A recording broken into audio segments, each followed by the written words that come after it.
పిల్ల మేము చిన్నప్పుడు ఈ గొర్రెలు కాసేవాళ్ళు మేము ఫస్ట్లో చిన్న వయసులో పెద్ద ఆయన ఉంటే ఇలా తాతగారు ఉంటే అట్లా వెళ్ళేవాడు ఆయన ఆ వయసులో మా తాతగారు ఉండేవాడు ఆయన అంకుడు వెళ్ళేవాడు గొర్రెలు వస్తే వెళ్ళేవాళ్ళమే చిన్నపిల్ల పుట్టినప్పుడు నడవలేదంటే మాకు సంకని ఇచ్చేవాడు అనమాట ఇప్పుడు పెద్ద పిల్ల బాగా నడుస్తుంది గొర్రె పిల్ల ఓ మెమ్మోళ్ళు వెళ్తున్నారా నా బంగారం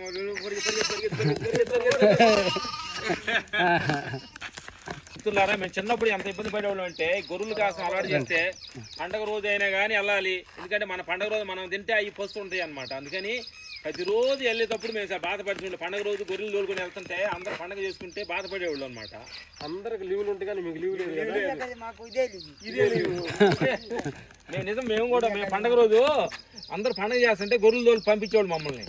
ఎందుకంటే అవి పొస్తుంటారని ఇచ్చేవాళ్ళు అనమాట పండగ పిల్లలందరూ ఏం చేస్తారు మేము గొర్రెలు ఏమంటే వెళ్ళలేక రోజు ఏడుచుకుంటూ వెళ్ళేవాళ్ళు అనమాట థ్యాంక్ యూ మంచి పని చేస్తున్నారు అందుకని మా పాత జ్ఞాపకాలు గొర్రెలు చూసి మేము గుర్తు చేసుకున్నాం థ్యాంక్